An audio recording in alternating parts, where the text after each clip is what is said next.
Hi friends, எல்லோருக்கும் வணக்கம். நாம் இன்னைக்கு என்ன கதை பார்க்க போகிறோன்னா, திருமணத்தை தட்டி கழிக்கும் மகள். வாங்க கதைக்குள்ளே போகலாம். இரவு ஆஃப்ஷோர் டீமுடன் பேசி முடித்துவிட்டு படுக்க ரொம்பவுமே நேரமாகி இருந்தது. அதனால் காலையில் வான்மதிக்கு கண்ணே திறக்க முடியாத அளவு எரிச்சல்.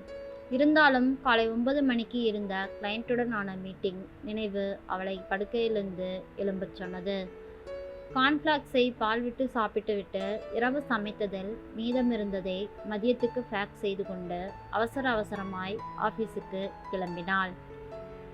மீட்டிங்கில் இருக்கையில் சைலண்டில் போட்டிருந்த அவளது செல்போன் திரையில் ஐஎஸ்டி நம்பர் ஒன்று தொடர்ந்து மின்னிக் கொண்டிருந்தது. அது ஒரு இந்திய எண் என்பது ஆர்வத்தை தூண்டினாலும் மீட்டிங் மும்புறத்தில் அதை ஒதுக்கிவிட்டு வேலையை கவனிக்க தொடங்கினாள். இன்டர்வலில் வெளியே வந்து மீதியிருந்த வேலையில் மூழ்கியவள் மீண்டும் அதே எண்ணிலிருந்து கால் வரவும் ஆர்வமாக எடுத்து பேசத் தொடங்கினாள். Hello, I am speaking to miss Vanmathi. Chandrasekar என எதிர்முனையில் பேசியவருக்கு ஒரு 50 வயது இருக்கலாம். ஆனால் இதுவரை அது கேட்டிராத குரல். Yes, Vanmathi here. If you don't mind, நாம் தமிழில் மேற்கொண்டு பேசலாம் அம்மா. I can feel more comfortable என்றார். தாராளமாக பேசலாமே என்றவள் அவர் சொன்ன பதிலில் அதிர்ச்சியடைந்தாள். இப்போ நான் பேசுறதுல உனக்கு ஒன்றும் சிரமம் இல்லையேம்மா. இப்போ அங்கே மணி 11:15 தான் இருக்கும் இல்லையா? வேலையாக இருந்தால் அப்புறமா வேணும்னாலும் பேசலாம், ஒன்றும் அவசரம் இல்லை என்றவர், இப்போ ஒன்றும் பிரச்சனை இல்லை சார், உங்களுக்கு தான் அவசரமாக இருக்கும் போல, பரவாயில்லைனா சொல்லுங்க என்றார். என் பேர் மூர்த்திமா, திருச்சியில் இருக்கிறேன். உங்கள் பெரிய மாமா கோபால் மூலமாக உன்னோட ஜாதகம் எனக்கு கிடைச்சதுமா என்றார். உங்கள் அம்மா கிட்ட பேசினேன், அவள் தான் உன்னோட நம்பரும் மெயில் ஐடியும் எல்லாம் கொடுத்தா. என் பையன் பேரும் சங்கர், அவனும் செயின்ட் பால்ஸில் தான் இருக்கிறான். நீ மினியாபோலிஸில் தானே இருக்க. 2 ஊரும் நம்மூர் ஹைதராபாத் செகந்திராபாத் போல ட்வின் சிஸ்டர்ஸ் இல்லையா? ஊர் 2ம் ரொம்ப ரொம்ப பக்கமாக இருக்கிறாப்புல. நீங்கள் 2 பேரும் கூட ரொம்ப பக்கத்தில் இருக்கணும்னு தான் பெரியவா நாங்கள் எல்லாம் ஆசைப்படுறோம். நான் பேசுகிறது உனக்கு புரியும்னு நினைக்கிறேன் என தானே மெச்சிய சிரிப்புடன் அவர் பேசிக்கொண்டே செல்ல வான்மதிக்கு தலை சுற்றியது. திருமணமா? தனக்கா? இந்த அம்மாவுக்கு என்னதான் ஆச்சு என எல்லாம் நினைத்து கொண்டிருந்தவள் அந்த பக்கத்திலிருந்து தொடர்ந்து பேசி கொண்டிருந்தவரின் பேச்சை சரியாக கவனிக்காமலே சரி என சமாளித்து விட்டு ஃபோனை கட் செய்தாள். அந்த பெரியவர் பேசியதின் சாராம்சம் இதுதான். அவரது மகன் ஃபாரின்ல இருக்கிறதால நானும் பக்கத்தில் தான் இருக்கிறேன், அதனால் இவளது பேசி முடிச்சிடலாம் என அவருடைய ஏற்பாடு. ஆனால் இதை அம்மா சொல்லாமல் வேறொருவர் சொல்லி தெரிந்து கொள்வதில் வந்த ஒரு எரிச்சல் ஒரு பக்கம் என்றால், முதலில் தனக்கு திருமணம் என்று எப்படி அம்மாவுக்கு யோசிக்க தோன்றியது என்ற குழப்பம் இன்னொரு பக்கம் அவளை பிடுங்கியது. இந்த வார விடுமுறையில் இருவரும் சந்திக்க ஏற்பாடு செய்ய வேண்டியிருந்தது. இந்தியாவில் மணி 6வது ஆன பின்னர்தான் வீட்டுக்கு ஃபோன் பண்ண முடியும் என்பதால் வேறு எதையும் செய்ய பிடிக்காமல் கன்னத்தில் கை வைத்து அமர்ந்து விட்டாள். சத்தமாக ஹாய் என்றவாறே உள்ளே நுழைந்த அரை தோழி தாரிணி குனிந்து தன் ஷூவை கலற்றத் தொடங்கினாள்.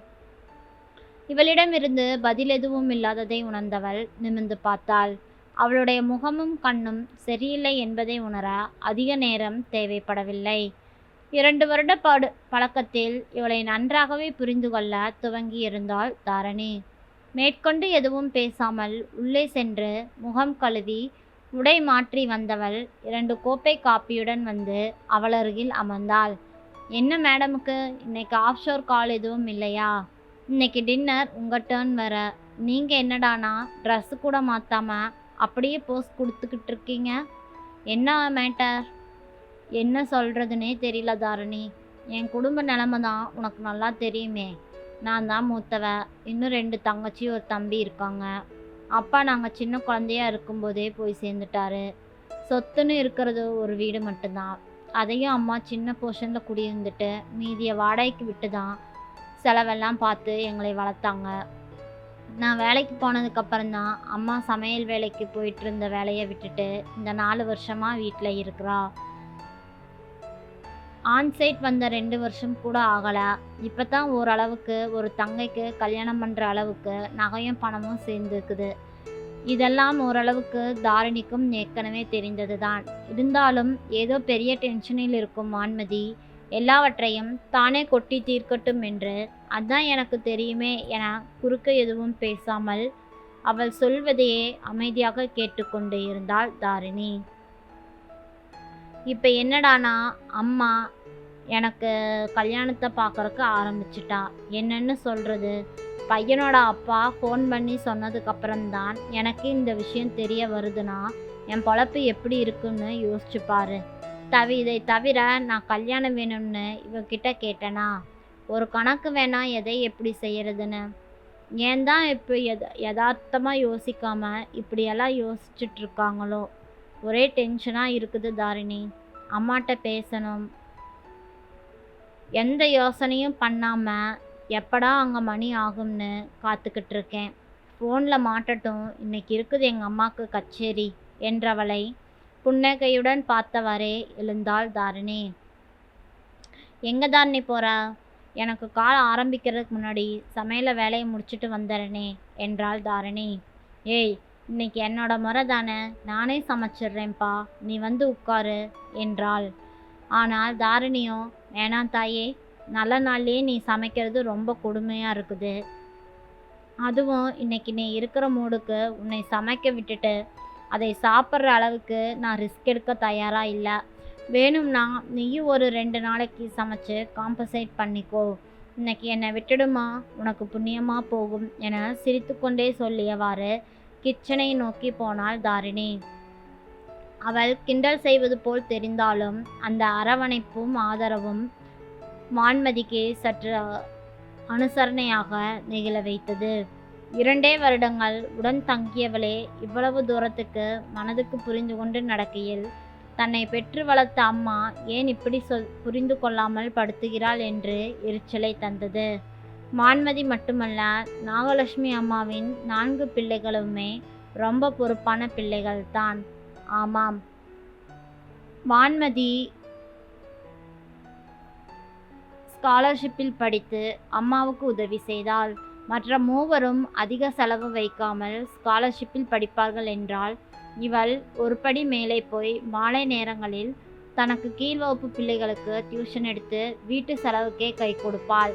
மெரிட்டில் பிஇ முடித்து கேம்பஸ் இன்டர்வியூவில் வான்மதிக்கு வேலையும் கிடைத்த பின்னர்தான் நாகமாமி சிரித்தால் எவ்வளவு அழகு என்பது தெரிய வந்தது.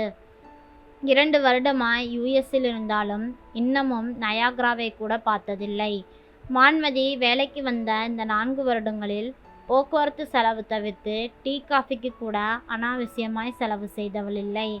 தம்பி தங்கைகளின் படிப்பு, 2 தங்கைகளின் கல்யாணம், அதற்கு பின் தனக்கும் அம்மாவுக்குமான வாழ்க்கை செலவுக்கு சேமிப்பு என அவளது இலக்கு பட்டியல் பெரியது. அர்ஜுனன் கிளியின் கண்ணை மட்டுமே பார்ப்பது போல்தான் அவள் வாழ்வும் ஓடிக்கொண்டு இருந்தது. இத்தகைய சூழ்நிலையில்தான் அவளுக்கு கல்யாண பேச்சு வந்தது. வார இறுதியில் விதவிதமான ரெஸ்டாரண்ட்களில் சாப்பிடவோ, லாங் வீக்கெண்ட் எனப்படும் நீண்ட விடுமுறைகளில் அக்கம் பிற்கும் ஊர் சுற்றி பார்க்கவோ அவள் வருவதில்லை. தானோ மற்ற தோழிகளோ கிளம்புகையில் ஒரு துளி ஏக்கமும் அவள் கண்களில் எட்டி பார்த்தது கூட இல்லை. குடும்ப நிலைமையிலிருந்து வெளிவர பார்க்கும் தனக்கு இந்த கல்யாண ஏற்பாடு எவ்வளவு அஷ்டமானது என நினைத்தாள் வான்மதி. ஆனால் அவள் அம்மாவோ இதை எதையும் நினைக்கவில்லை. அம்மா ஏன் இப்படி குழப்படி செய்கிறார்? ஒருவேளை ஊருமுறவும் வயது பெண்ணுக்கு திருமண முயற்சி செய்யவில்லை என தூற்றக்கூடாது என தாரிணி நினைத்தாள். தாரிணி சமையலை முடித்துவிட்டு கிச்சனை ஒழுங்கு செய்ய ஆரம்பித்த போது வான்மதி அம்மாவோடு பேச ஆரம்பித்து விட்டாள் என்பதை உணர முடிந்தது. அவளை தொந்தரவு செய்ய வேண்டாம் என தன் அறை கதவை தாளிட்டு தன் வேலைகளில் முழுங்கி போனாள் தாரிணி.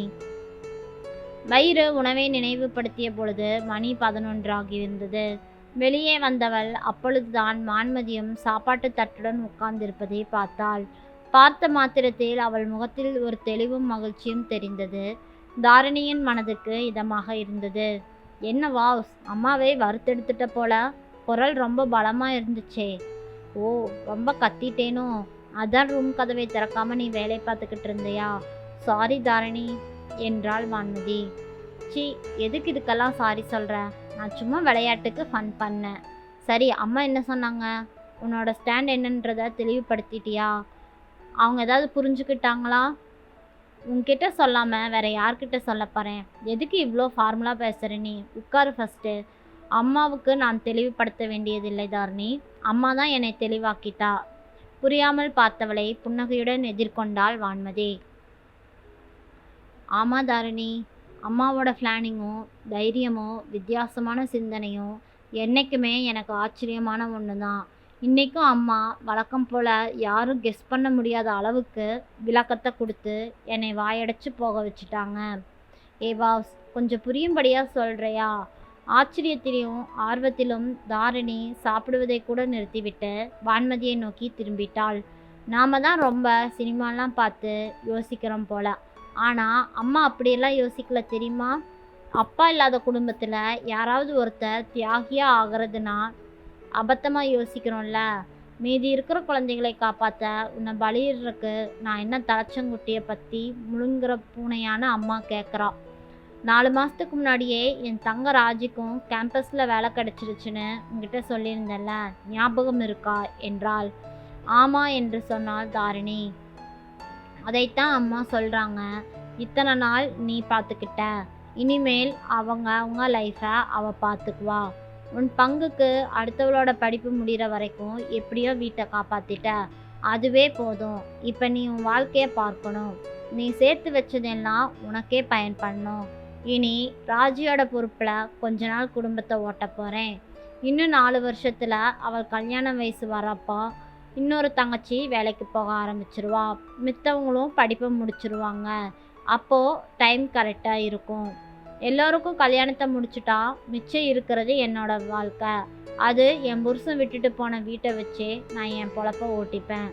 இப்போது நீங்கள்லாம் கை நிறைய சம்பாதிக்கிறேங்கிறக்காக நான் இப்படி சொல்கிறேன்னு நினச்சிக்காத வான்மதி.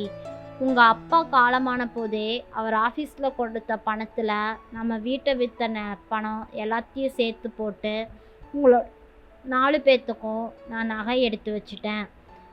அந்த நகையை வச்சே உங்கள் கல்யாணத்தை முடிச்சிடலான்னு நினச்சேன். எப்படியோ உழைச்சி இந்த வீட்டு வாடகையும் வச்சு உங்களை படிக்க வச்சிட்டேன். அதுவே போதும்.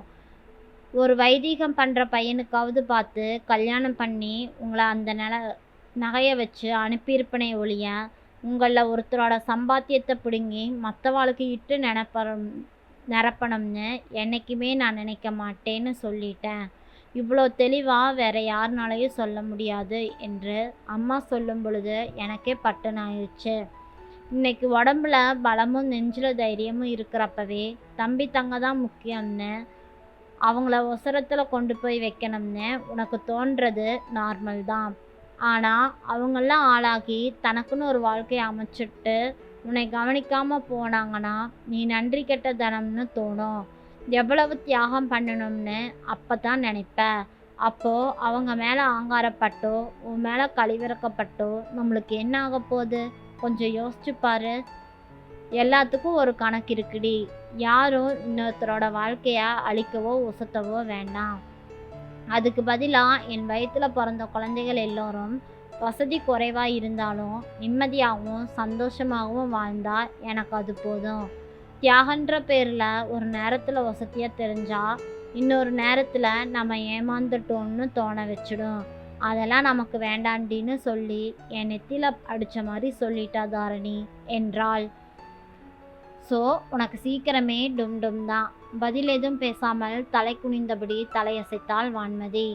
அம்மாவை நினைத்து நெகிழ்ந்து கலங்கி அவளின் கண்களை பார்த்த பொழுது படிப்பறிவில்லாத அந்த மனுஷியின் தைரியத்தின் மீது உணர்ச்சி வசப்படாது முடிவுகளை எடுக்கும் அவரது நெஞ்சிரத்தின் மீதும் மரியாதை பெருகியது தாரிணிக்கே. அம்மாவின் விருப்பத்துக்கேற்ப அடுத்த வாரமே தனக்கு பார்த்த மாப்பிள்ளையை நேரில் பார்க்க தயாராகினாள் வான்மதி. மாப்பிள்ளை பையனை நேரில் பார்த்து அவளுக்கு பிடித்து போகவே மித்த பேச்ச பேச்சுவார்த்தைகள் எல்லாம் பேசி முடித்து அவளின் கல்யாணமும் சிறப்பாக நடந்து முடிந்தது.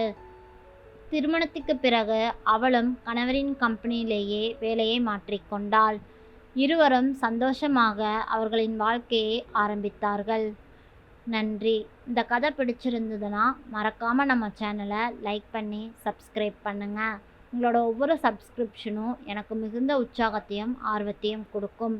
நன்றி.